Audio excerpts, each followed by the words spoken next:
Assalamualaikum warahmatullahi wabarakatuh. Kami dari kelompok 13 ingin membuat tugas video tentang konstipasi. Apa itu konstipasi? Konstipasi adalah kondisi penurunan frekuensi defekasi yang ditandai dengan kesulitan pengeluaran.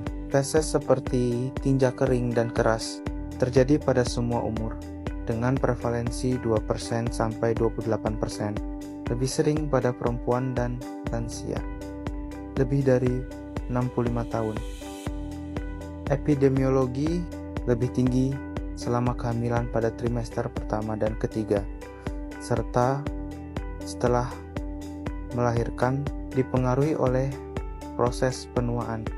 Etiologi, kondisi medis, psikologis seperti depresi, fisiologis, contoh dehidrasi, gaya hidup kurang gerak, menghindari keinginan buang air besar, lesi anal, nyeri dari penyakit lain, obat-obatan seperti analgetika, antasida, antikolinergik, makanan rendah serat atau kalori, asupan cairan tidak cukup. Tanda penurunan frekuensi buang air besar, kesulitan mengeluarkan tinja keras dan kering. Gejala anoreksia, nyeri kepala tumpul, kelelahan, nyeri pinggang, distensi perut, rasa tidak nyaman di perut. Komplikasi mengedan saat buang air besar dapat menyebabkan perubahan tekanan darah, irama jantung, turunnya rektum. Pada kehamilan sakit punggung, wasir, pengerasan tinja, alarm symptoms.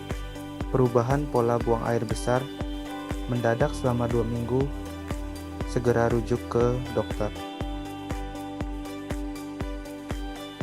Metode WWHAM dalam pelayanan swamedikasi.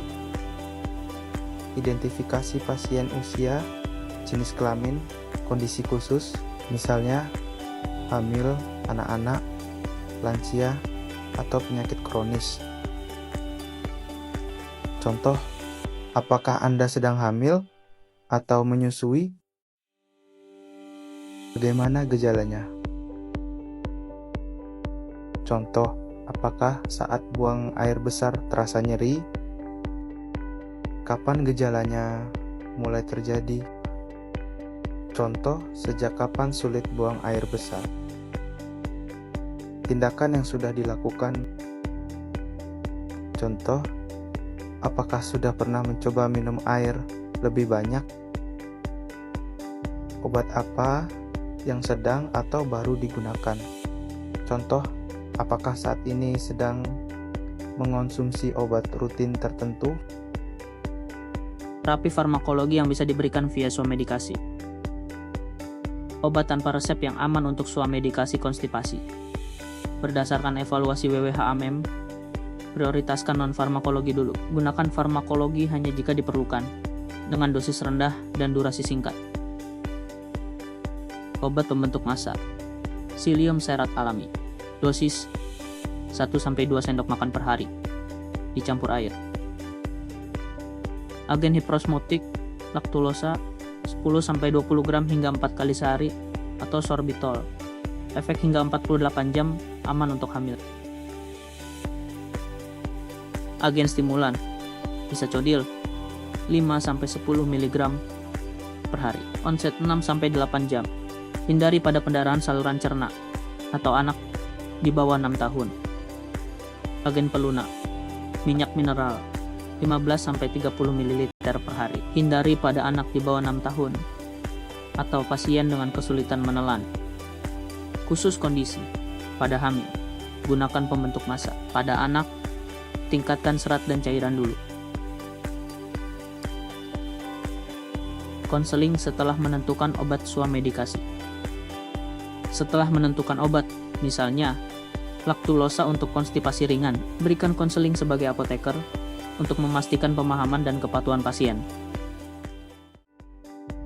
Penjelasan obat. Jelaskan nama obat, dosis, cara minum.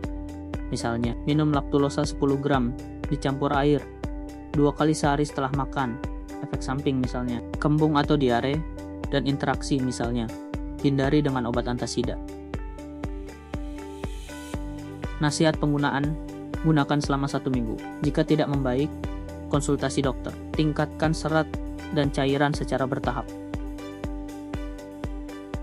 Pencegahan, olahraga teratur, hindari menahan buang air besar. Tindak lanjut, sarankan evaluasi dalam 3-5 hari. Tanyakan, apakah ada pertanyaan?